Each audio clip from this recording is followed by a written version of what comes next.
कर्नाटक के हरे भरे पहाड़ों के बीच शिवमोग्गा का एक प्यारा सा गांव बसा हुआ था। यहां जिंदगी आराम से चलती थी, सूरज के उगने और डूबने के साथ साथ। गांव वाले अपने खेतों में मेहनत करते थे। उनके चेहरों पर पीढ़ियों की पुरानी समझदारी झलकती थी। बच्चों की हंसी हवा में गूंजती थी।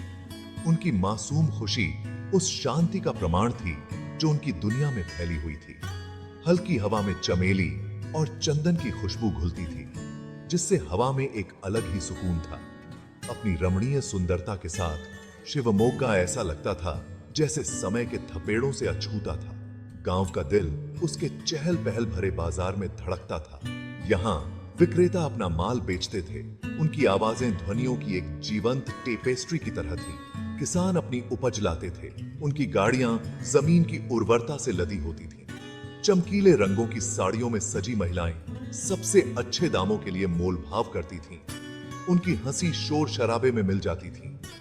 बाजार चौक रंगों, ध्वनियों और गंधों का एक बहुरूप दर्शक था, जो शिवमोग्गा में जीवन की जीवंतता का प्रमाण था। जैसे जैसे दिन ढलता गया, गांव में सन्नाटा छा गया। सूरज आकाश में एक ज्वलंत गोला अपने अवतरण की शुरुआत कर चुका था, जिससे जमीन पर लंबी लंबी परछाइयां पड़ रही थीं। गांव वाले अपने अपने घरों को लौट गए। उनके दिल एक और दिन के लिए कृतज्ञता से भरे हुए थे। हवा ठंडी हो गई और तारे एक एक करके उभरने लगे। उनकी टिमटिमाती रोशनी ब्रह्मांड की विशालता की याद दिलाती थी।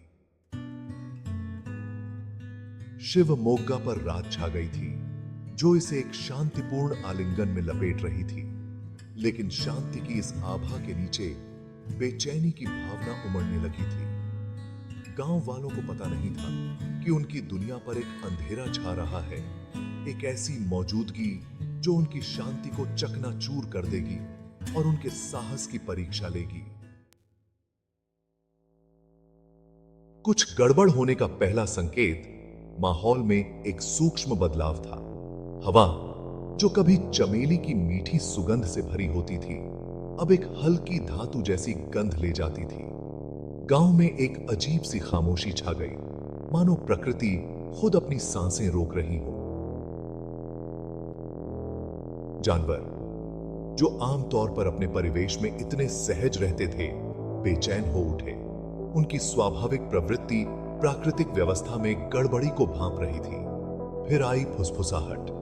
पहले तो उन्हें पत्तों से सरसराती हवा या रात में पुराने घरों की टूट फूट समझकर अनसुना कर दिया गया। लेकिन फुसफुसाहट बनी रही और जोरदार होती गई और जिद्दी होती गई। ऐसा लग रहा था कि वे गांव के बाहरी इलाके से, उस घने जंगल से निकल रहे हैं जो उनकी दुनिया की सीमा बनाता है।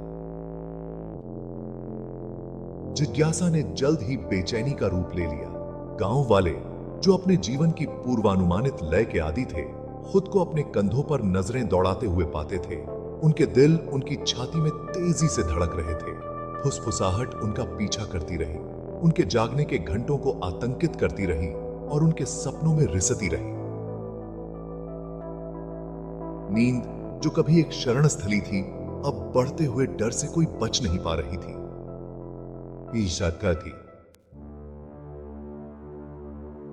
जैसे जैसे दिन रात में बदलते गए, फुसफुसाहट तेज होती गई, अलग अलग आवाजों में बदल गई, जो सबसे बहादुर ग्रामीणों की रीढ़ की हड्डी तक ठंडक भेज देती थी। रात में एक धीमी शोकाकुल चीख गूंज उठी, जो अपने साथ दुहक और निराशा की एक स्पष्ट भावना ले जा रही थी। यह एक ऐसी आवाज थी जो किसी प्राचीन, किसी शक्तिशाली, किसी अत्यधिक विचलित करने वाली चीज के बारे में बता रही थी। ऐसा लग रहा था कि परछाइयां लंबी हो रही हैं, जंगल के किनारे से फैल रही हैं, जैसे कि गांव पर अपना दावा करने की कोशिश कर रही हों। गांव वाले, जो कभी अंधेरे के बाद स्वतंत्र रूप से घूमने के आदी थे, अब अपने घरों में दुबके हुए थे। उनके दरवाजे बंद थे, उनकी खिड़कियां कसकर बंद थीं। रात, जो कभी आराम और कायाकल्प का समय थी, अब आतंक का स्रोत बन गई थी। बच्चे, उनकी मासूमियत उस अनदेखी उपस्थिति से बिखर गई जो उनकी दुनिया को आतंकित करती थी। अपनी माताओं से चिपके हुए थे, उनकी आंखें डर से फैली हुई थीं।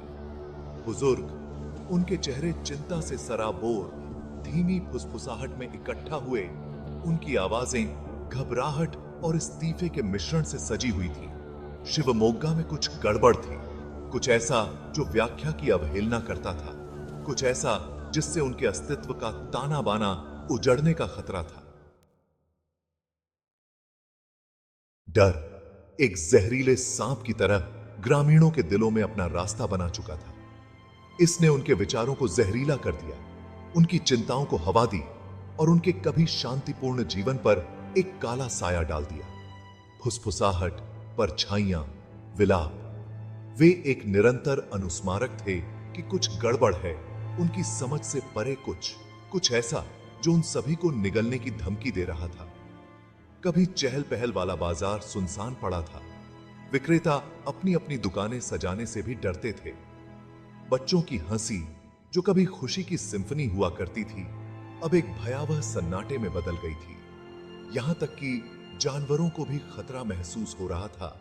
उनकी सामान्य चंचलता घबराहट में बदल गई थी। गांव के ज्ञान और परंपराओं के भंडार बुजुर्गों ने खुद को नुकसान में पाया। उन्होंने प्राचीन शास्त्रों का परामर्श लिया, फीकी स्याही और भुरभुरे पन्नों में उत्तर खोजे। उन्होंने अनुष्ठान किए, इस उम्मीद में कि जो भी बुरी ताकत उनके गांव पर चढ़ी है उसे शांत किया जा सके। लेकिन उनके प्रयास निष्फल साबित हुए। फुसफुसाहट बनी रही, परछाइयां लंबी होती गईं और विलाप रात में गूंजता रहा, उनकी शक्तिहीनता की निरंतर याद दिलाता रहा।